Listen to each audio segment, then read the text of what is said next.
في كلامه المجيد والفرقانه الحميد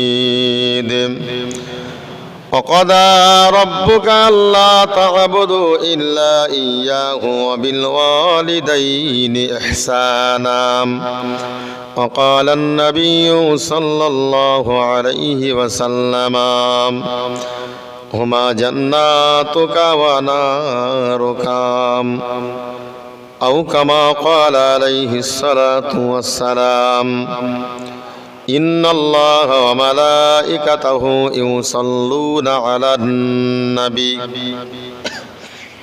يا أيها الذين آمنوا صلوا عليه وسلموا تسليما اللهم صل على سيدنا مولانا محمد وعلى آل سيدنا ومولانا محمد সাল্লাল্লাহু আলাইহি ওয়াসাল্লাম।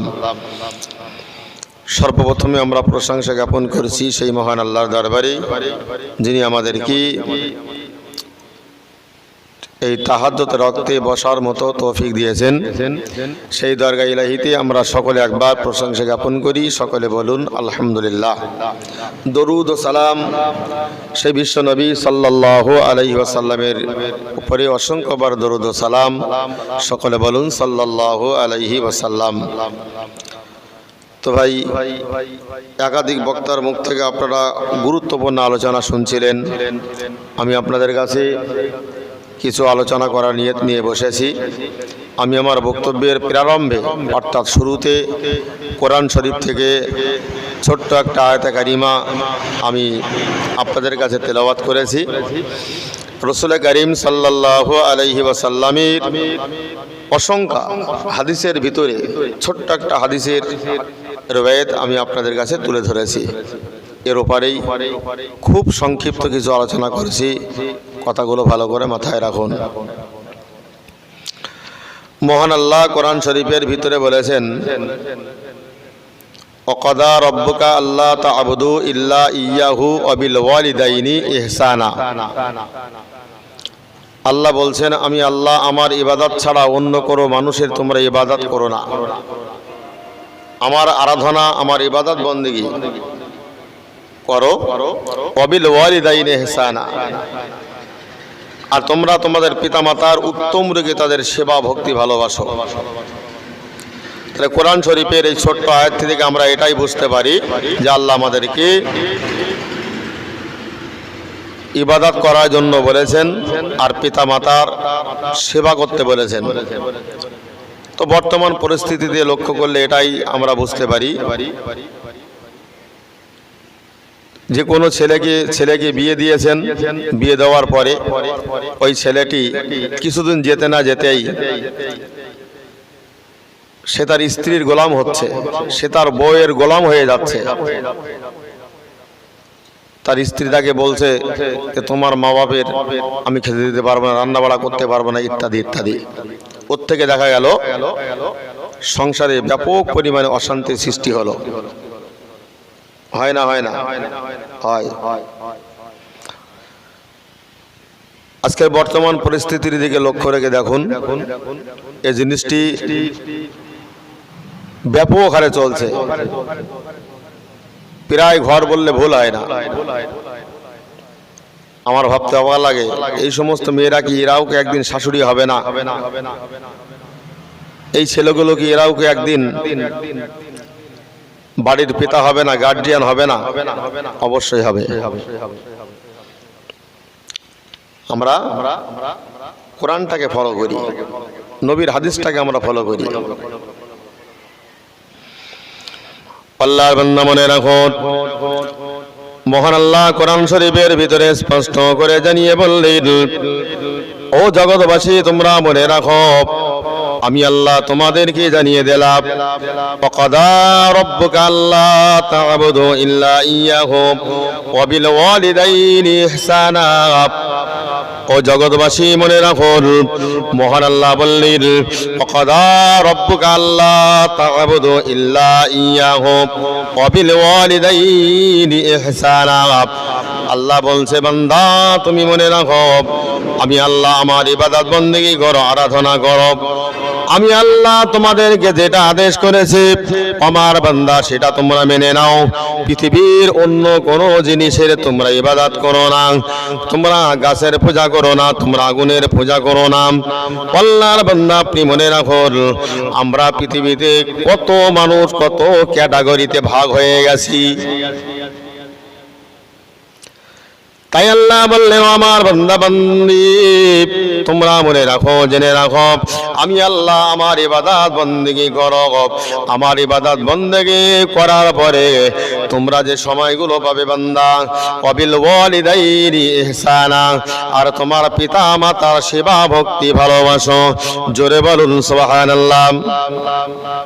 পিতা মাতা ইবাদতের পরে নামাজের পরে উত্তম ইবাদত হচ্ছে পিতামাতা। নামাজ পড়াটাও যেমন আমাদের কাছে ফরজ, পিতামাতার ভক্তি ভালোবাসা এটাও আমাদের কাছে ফরজ। আল্লাহর বান্দা মনে রাখো, তাই মহান আল্লাহ বললেন বান্দা তোমরা বট গাছের ইবাদত করো না, বট গাছের পূজা করো না, তোমরা কোনো গাছ গাছালির কাছে মাথা নত করো না। মাথা নত যদি তোমাদের করতে হয় আমি আল্লাহ বলে দিলাম আমার কাছেই তোমরা মাথা নত করো। দেখবে বান্দা আমি আল্লাহ আমার হুকুমগুলো মানার পরে তোমাদের উপরে আমি আল্লাহ রহমত ঢেলে দেব। সেই মহান আল্লাহর ইবাদত ছাড়া অন্য কোনো মানুষের ইবাদত করা চলবে না। ও দিনদার ইমানদার মুমিন মুসলমানেরা, তাই মহান আল্লাহ তারপরে বললেন ওয়াবিল ওয়ালিদাইনি ইহসানা, আর তোমরা তোমাদের পিতা মাতা যদি থেকে থাকে, পিতা মাতার ভিতরে যদি উভয় বেঁচে না থাকে, যদি একজন বেঁচে থাকে আল্লাহর বান্দা মনে রাখো সেই পিতা মাতার ভিতরে একজনের সেবা ভক্তি ভালোবাসো, এটাও তোমার জন্যই তো আল্লাহ ফরজ করেছেন। তোমার নামাজ পড়াটা তোমার উপরে যেমন আল্লাহ ফরজ করেছেন, আর পিতা মাতার ভক্তি ভালোবাসাটাও আল্লাহ তোমার উপরে ফরজ করেছেন। এই হুকুমগুলো যদি আপনি আমি না মানি, একটা কথা মনে রাখুন এই হুকুমগুলো না মানার কারণে মহান আল্লাহর দরবারে তো আমাদের প্রত্যেকটা বান্দাকে জবাব দিতে হবে। একটাবারও চিন্তা করে দেখেছি বিয়ে করেছি মা বাপ বোঝা হয়েছে, আল্লাহর নবী মুহাম্মদুর রাসূলুল্লাহ সাল্লাল্লাহু আলাইহি ওয়াসাল্লাম হাদিস শরীফের ভিতরে স্পষ্ট করে জানিয়ে বললেন ও জগতের বান্দা বান্দি তোমরা মনে রাখো আমি আল্লাহ আমার নবী তোমাদেরকে বলেছেন, আমি আল্লাহ তোমাদেরকে যেমন বলে দিয়েছি তাই আমার নবী মুহাম্মদুর রাসূলুল্লাহ সাল্লাল্লাহু আলাইহি ওয়াসাল্লাম হাদিস শরীফের ভিতরে স্পষ্ট করে বললেন হুমা জান্নাতুকা ওয়া নারুকা, তোমার মা তোমার আব্বা তোমার কাছে জান্নাত, আবার তোমার মা তোমার আব্বা তোমার কাছে জাহান্নাম।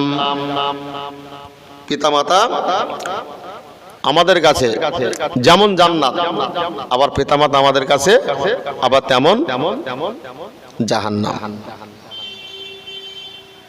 পিতামাতা বোঝা হবে কেন? আমাদের যদিও আল্লাহ এক লোকমা খাদ্য দেন, তাহলে পিতামাতা যদি আমাদের সংসারে থাকে তাদেরও আল্লাহ এক লোকমা খাদ্য দেবেন। এই ভরসাটুকু আল্লাহর প্রতি আমাদের রাখতে হবে।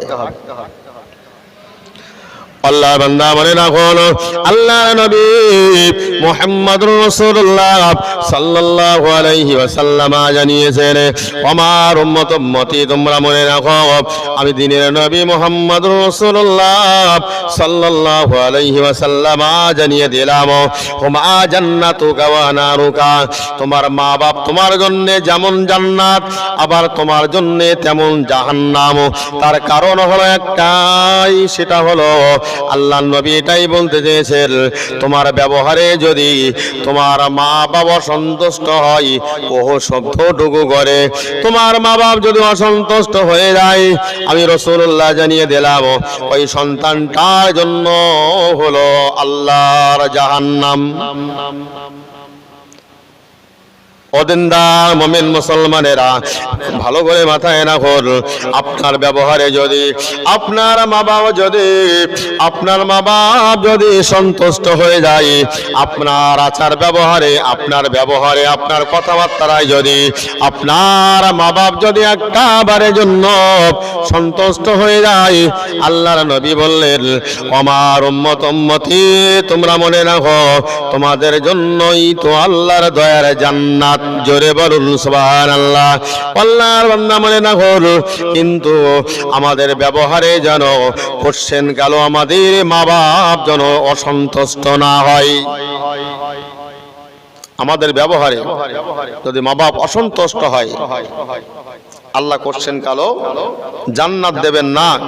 যদি আমাদের ব্যবহারে আমাদের পিতামাতা যদি সন্তুষ্ট থাকে, পিতামাতা যদি একটাবার বলে যে আমি আমার সন্তানের আচার ব্যবহারে আমি মা কি আমি আব্বা সন্তুষ্ট, তার জন্য আল্লাহর দয়ার জান্নাত। আল্লাহর বান্দা মনে রাখুন, আল্লাহর নবী মুহাম্মদুর রাসূলুল্লাহ সাল্লাল্লাহু আলাইহি ওয়াসাল্লাম হাদিস শরীফের ভিতরে জানিয়েছেন, মা মিন ওয়ালাদিন মুবাররিউ ইয়ানজুরু ইলা ওয়ালিদাইহি নাযারা রাহমাতিন ইল্লা কাতাবাল্লাহু লাহু নাযারাতান হাজ্জাতাম মাবরুরা। আল্লাহর নবী বলেন, ও আমার সাহাবীরা তোমরা মনে রাখো, ও तमाम পৃথিবীর উম্মতি তোমরা মনে রাখো, আমি দ্বীনের নবী মুহাম্মদুর রাসূলুল্লাহ তোমাদেরকে জানিয়ে দিলাম তোমার ব্যবহারে তোমার আচরণে মা মিন ওয়ালাদি মুবাররিউ ইয়ানজুরু ইলা ওয়ালিদাইহি নাযারা রাহমাতিল। আল্লাহ নবী বলেন, তোমার পিতামাতার দিকে যদি একটা বারের জন্য রহমতের দৃষ্টিতে তাকাও, আমি দ্বীনের নবী মুহাম্মদুর রাসূলুল্লাহ জানিয়ে দিলাম ওই সন্তানের আমলনামাতে মহান আল্লাহ একটা কবুল হজের সওয়াব আল্লাহ লিখে দেবেন। জোরে বলুন সুবহানাল্লাহ। যদি আমাদের ব্যবহারে বা আমরা যদি আমাদের পিতামাতার মুখের দিকে যদি আমরা রহমতের দৃষ্টিতে তাকাই, রাসূল বললেন ওই সন্তানটির জন্য একটা কবুল হজের সওয়াব লিখে দেওয়া হবে। আর হজ করে এলাম, পিতামাতা আমার ব্যবহারে অসন্তুষ্ট, রাজি না, খুশি না, আল্লাহ বলছে ওর সমস্ত ইবাদত হজ থেকে শুরু করে সব কিছু আমি আল্লাহ আমার দরবারে একটাও কবুল হবে না। যদি আমাদের ব্যবহারে আমাদের মা বাপ যদি অসন্তুষ্ট হয়, এটা যদি আমরা খেয়াল রেখে আমাদের জীবনটাকে যদি আমরা অতিবাহিত করতে পারি।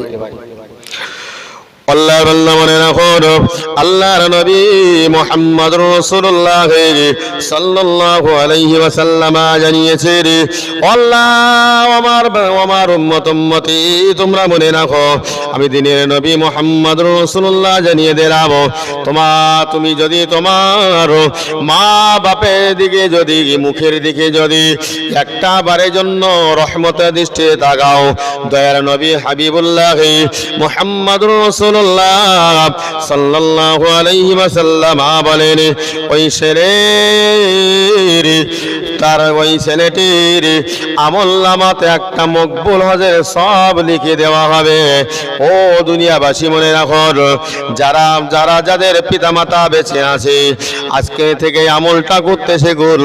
না মুসলমান মনে রাখুন, আপনার ব্যবহারে যেন করছেন কেন আপনার মা বাবা সন্তুষ্ট না হয়, সেদিকেই তো আমাদের খেয়াল রাখা একান্ত প্রয়োজন। আমাদের ব্যবহারে যেন আমাদের মা বাবা অসন্তুষ্ট না হয়। আল্লাহ নবীর একজন সাহাবী রাসূলের কাছে গিয়েছেন, গিয়ে বলছে, ইয়া রাসূলুল্লাহ, ইয়া হাবিবাল্লাহ, হুজুর আমার পিতামাতার ভিতরে সবচাইতে খেদমতের হকদার কে? আমার আব্বা না আমার মা? আল্লাহ নবী ওই সময় বলেছিলেন, আমার সাহাবী মনে রাখো, জেনে রাখো, আমি দিনের নবী মুহাম্মদুর রাসূলুল্লাহ জানিয়ে দিলাম, তো তোমার পিতামাতার ভিতরে সবচাইতে হকদার বেশি হলো তোমার মা। আল্লাহ নবী বললেন, তোমার মা। আল্লাহর নবী মুহাম্মদুর রাসূলুল্লাহ সাল্লাল্লাহু আলাইহি ওয়াসাল্লাম জানিয়ে দিলেন, আমার সাহাবী মনে রাখো, আমি দিনের নবী মুহাম্মদুর রাসূলুল্লাহ জানিয়ে দিলাম, তোমার প্রথম নম্বরে খেদমত করবে ক্বালা উম্মুকা, তোমার মায়ের। আল্লাহর নবীর সাহাবী আবার বললেন, ক্বালা সুম্মা মান, ইয়া রাসূলুল্লাহ, ইয়া হাবিবাল্লাহ, হুজুর তারপরে কে কি একটু বলবেন? আল্লাহর নবী মুহাম্মদুর রাসূলুল্লাহ জানিয়ে দিলেন, ক্বালা উম্মুকা, তোমার মায়ের। কবার হলো? দুবার। আল্লাহ নবী বললেন, ক্বালা উম্মুকা, তোমার মায়ের খেদমত করবে, তোমার মায়ের খেদমত করবে। তিন নম্বরে ওই সাহাবী আবার বললেন, ক্বালা সুম্মা মান, ইয়া রাসূলুল্লাহ, ইয়া রাসূলুল্লাহ, ইয়া হাবিবাল্লাহ, হুজুর তারপরে আমি কাকে খেদমত করব? আল্লাহ নবী ওই সময় বললেন, ক্বালা উম্মুকা, তোমার মায়ের। প্রথম নম্বরে বললেন ক্বালা উম্মুকা, দ্বিতীয় নম্বরে বললেন ক্বালা উম্মুকা, তৃতীয় নম্বরে বললেন ক্বালা উম্মুকা, তোমার মায়ের। তাহলে মায়ের মধ্যে দাঁড় কাটি রেখে আল্লাহ নবী তিনবারের কথা বললেন, তোমার মায়ের খেদমত করো। আল্লাহর বান্দা, আপনি মনে রাখুন, জেনে রাখুন, ওই সময় তো সাহাবী আবার বললেন, ক্বালা সুম্মা মান, হুজুর তারপরে আমি কাকে খেদমত করব? ওই সময়তে আল্লাহ নবী মুহাম্মদুর রাসূলুল্লাহ সাল্লাল্লাহু আলাইহি ওয়াসাল্লাম বললেন, ক্বালা সুম্মা আবুকা, তোমার পিতার খেদমত করো। তোমার পিতা। তাহলে মায়ের সময় তিনবার বললেন, আর আব্বার সময় একবার বললেন। কেন? আল্লাহ নবী এ কথাটি কেন বললেন? মায়ের বেলায় তিনবার আর পিতার বেলায় একবার। আল্লাহর বান্দা মনে রাখো, আল্লাহ নবী মুহাম্মদুর রাসূলুল্লাহ সাল্লাল্লাহু আলাইহি ওয়াসাল্লাম পিতার মায়ের বেলায় তিনবার কথা বললেন, আর পিতার বেলায় একবার বললেন। তার কারণ হলো, একটা সন্তান পেটে যাবার থেকে শুরু করে, উদরে যাবার থেকে শুরু করে যতদিন পর্যন্ত ওই ছেলেটি তার বুঝ না আসবে, ততদিন পর্যন্ত ওই মায়ের একটা সন্তানের প্রতি অনেক দায়িত্ব থেকে যায়। ওই মা সন্তানের প্রতি